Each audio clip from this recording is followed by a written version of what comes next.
बड' लेटेस्ट आपडेटआव बयखौबो बरायबाय। दिनैनि रादाबखौ फरायदों आं प्रमद खाख्लारि। गिबि निउस दङ। थांनाय दान मोनसे सिगां गुवाहाटी बरबारियाव थानाय बर'फोरजों लोगोसे माखासे गुबुन हारिनि न'खौ सरकारा जेबो मोनथि होआलासे फोजोबस्रांदोंमोन। बे दुखुथिया सुबुंफोरा दासिमबो थानो थाखाय जायगा मोनाखै।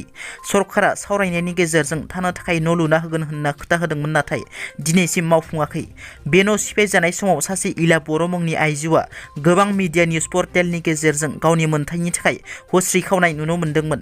नाथाय दुखुनांथाव, बर' बिमा इला बर'आ टेनसनजोंनो पेरालाइज बायदि बेरामाव भुगिनांनानै दं। इला बर'आ फिन जि जायगायाव एभिक्सन जाजादों बे जायगायाव थानो अधिकार होनांगौ होननानै प्रमद बर'निसिम खावलायो।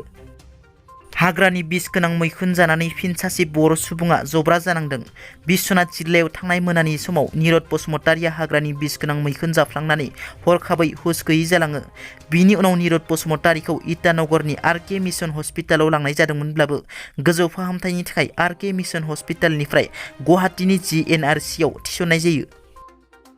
मैया कक्लाबारि बियाबनि उफ्रा बिसायख'थियाव इउ.पि.पि.एल. दोलोनि बिजाथि मन्टु बर'आ देरहानायाव गोजोननाय फोरमायदों बि.टि.आर.नि गाहाय प्रमद बर'नि बिसि पारल फरालि बर'आ।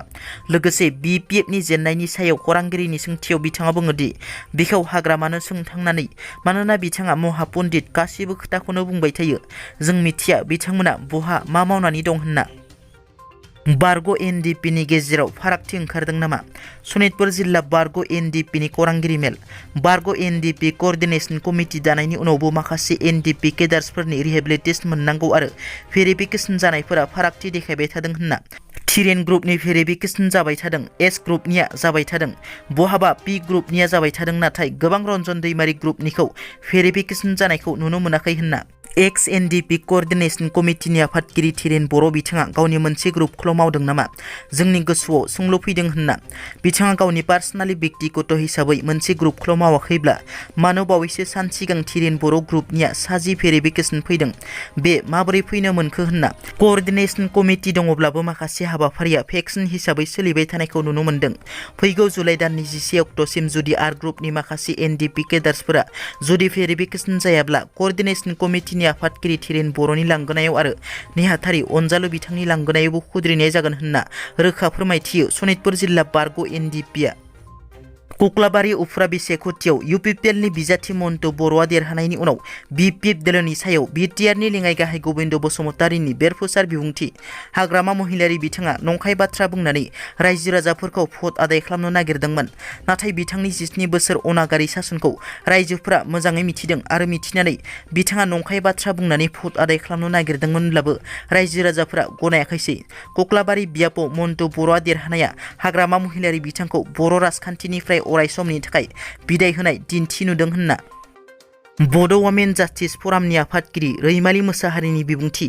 एकर्टआव सिमा बारायनाय खोथायानो लिरनाय गैया। बेयाव लिरनाय दङ जि थाखानाय बि.टि.ए.डि एरिया बिनि कन्टिगुवास गामि थागोन। बांसिन बर' सुबुंफोर थानाय बेफोरसो सोसन जागोन आरो जायफोर बांसिनै 50 जौखोन्दोनि बारा ट्राइबेल नङै मानसिफोर थानाय गामिफोरा बि.टि.सि.आव हाबनानै दङ। बे गामिफोरा दानख'जागोन होननाय खोथाया थारैनो गिथावथाव आरो बेखौ होबथानो थाखाय साफ्रोमबो बर'फोरा सांग्रां जानांगोन होनना।